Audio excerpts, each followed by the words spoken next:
Hello friends, आपका हमारे channel मेहनती सर में स्वागत है। मैं आपका दोस्त आकाश आज सभी के लिए लाया हूँ एक English story that name is an ungrateful tiger, यानी एक एहसान फरामोश चीता। अनग्रेटफुल का मतलब होता है एहसान फरामोश। आइए हम स्टोरी को शुरू करते हैं।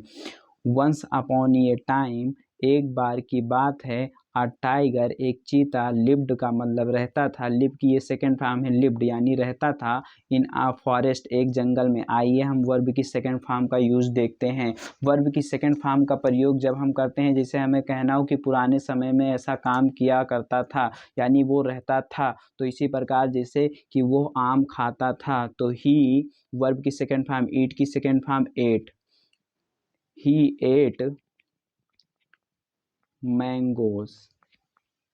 वो स्कूल जाता था, तो ही वेंट टू स्कूल। उसी प्रकार एक चीता जंगल में रहता था, तो आ टाइगर, लिव की सेकेंड फॉर्म लिव्ड इन अ जंगल। अब आइए हम वन डे, आइए आगे देखते हैं। वन डे एक दिन, वाइल जिस दौरान, ही वाज ईटिंग वो खा रहा था, वाइल जिस दौरान, ही वाज ईटिंग वो खा रहा था, आ बोन एक हड्डी, गॉट स्टक फंस गई, इन हिज टीथ उसके दांत में। बोन का मतलब हड्डी, देखो मैंने आपकी सहायता के लिए हिंदी भी लिख दी है। गॉट स्टक का मतलब फंस गई, इन हिज टीथ का मतलब उसके दांत में। आइए हम वाइल का यूज़ देखते हैं। वाइल का यूज़ हम कब करते हैं? वाइल का यूज़ हम करते हैं जिस दौरान, यानी जिस दौरान मैं खा रहा होता हूँ मैं बात नहीं करता हूँ। जिस दौरान मैं खाता हूँ उस दौरान मैं बात नहीं करता हूँ। तो वाइल आई ईट, जिस दौरान मैं खाता हूँ, आई डोंट टॉक, इस प्रकार। और फिर आप बोन का मतलब एक हड्डी, गॉट स्टक का मतलब फंस गई, इन हिज टीथ उसके दांत में। गॉट स्टक का यूज आइए हम देखते हैं। गॉट की स्टक का कैसे प्रयोग करेंगे? जैसे मैं जैम में फंस गया, तो I got stuck in jam. मैं इंग्लिश बोलते समय फंस गया, आई गॉट स्टक वाइल, जिस दौरान मैं इंग्लिश बोल रहा था, वाइल स्पीकिंग इंग्लिश। उसी प्रकार एक हड्डी, अ बोन, गॉट स्टक फंस गई, in his teeth, in his teeth उसके दांत में। ड्यू टू दिस, जिस इसके कारण, ड्यू टू का मतलब होता है के कारण, दिस मतलब इसके कारण, ही वाज अनएबल वो सक्षम नहीं था, टू ईट खाने में, एनीथिंग कुछ भी। आइए हम अनएबल यूज का प्रयोग देखते हैं। अनएबल किस प्रकार यूज होता है? जैसे मुझे कहना हो मैं इंग्लिश बोलने में सक्षम नहीं हूँ, तो हमें कैसे बोलना होगा? मैं इंग्लिश बोलने में सक्षम नहीं हूँ, तो I am unable to speak English। जिसे तुम 10 रोटी खाने में सक्षम नहीं हो, तो you are unable to eat 10, रोटी को चाहे रोटी लिख दो या ब्रेड्स लिख दो, BREADS ब्रेड्स। इसी प्रकार वो सक्षम नहीं था, कुछ भी खाने में सक्षम नहीं था, तो he was unable to eat anything, यानी वो कुछ भी खाने में सक्षम नहीं था। ही वॉज फीलिंग वो महसूस कर रहा था, आ ग्रेट पेन एक भयानक दर्द, वो महसूस कर रहा था, आ ग्रेट पेन एक भयानक दर्द, इन हिज टीथ अपने दांत में, अपने दांत में, एंड थ्रोट और अपने गले में। थ्रोट का मतलब होता है गला और टीथ का मतलब दांत। He cried all, he cried वो चिल्लाया, चिल्लाता था, ऑल डे पूरे दिन, एंड नाइट और पूरी रात। उसी प्रकार देखो चिल्लाता था, वो खाता था, वो जाता था, वो रहता था। उसी प्रकार वर्ब की क्राई की सेकंड फॉर्म है क्राइड। तो ही क्राइड वो चिल्लाता था, ऑल डे पूरे दिन, एंड नाइट और पूरी रात। ऑल द एनिमल्स सभी जानवर, वर अफ्रेड डरते थे, ऑफ हिम उससे।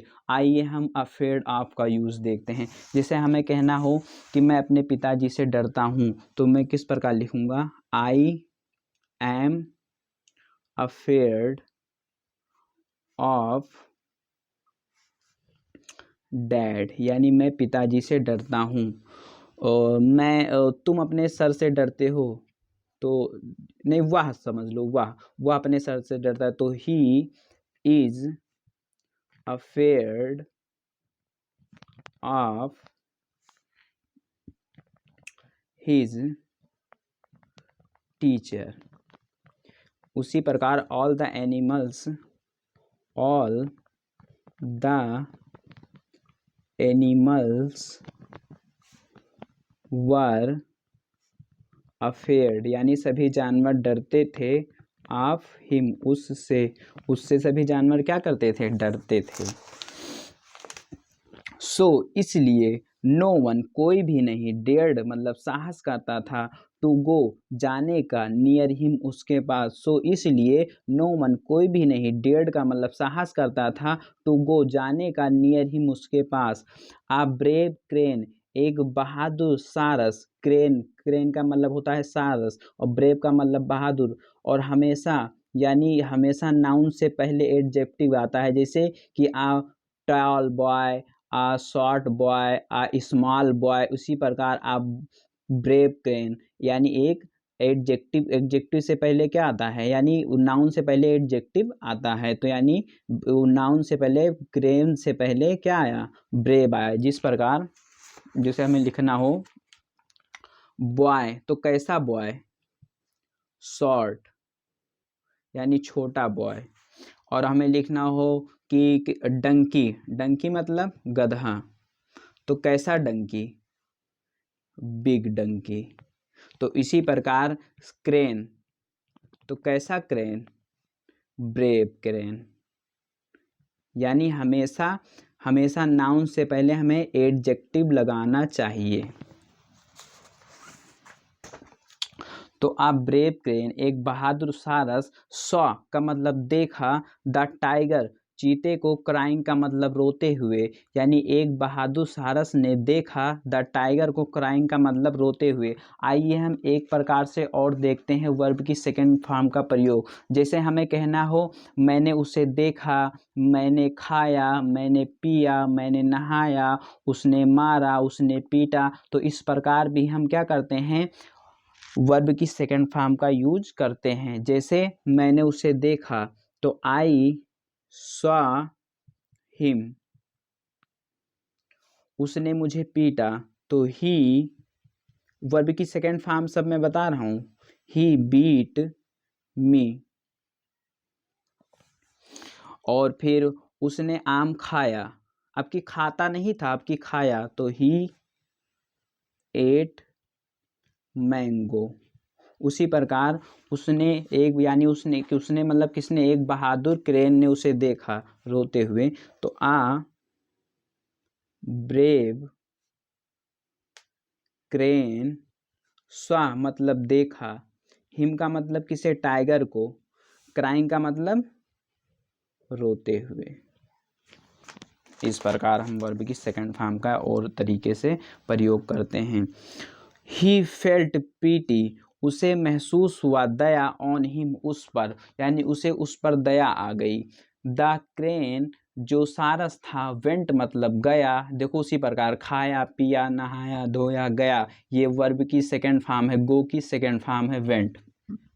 तो द क्रेन जो सारस था, वेंट मतलब गया, टू हिम उसके पास, एंड आस्क्ड और पूछा, what is wrong with you, आपको क्या परेशानी है सर। सर आपको क्या परेशानी है sir. What is wrong with you पूरे का मतलब होता है आपको क्या परेशानी है। और फिर यहाँ क्या लिखा है सर। और फिर क्या कहता है, आ बोन एक हड्डी हैज़ गॉट स्टक फंस गई है इन माई टीथ मेरे दांत में। द टाइगर रिप्लाइड, टाइगर ने प्रति उत्तर दिया, यानी प्रति उत्तर दिया। ये वर्ब की सेकंड फॉर्म है, यानी दिया। कहा कि मुझे मेरे क्या है सर। उसने कहा बॉन हैज़ गॉट अ स्टक, कि एक हड्डी जो है वो फंस गई है इन माई टीथ मेरे दांत में। द टाइगर रिप्लाइड, चीते ने उत्तर दिया।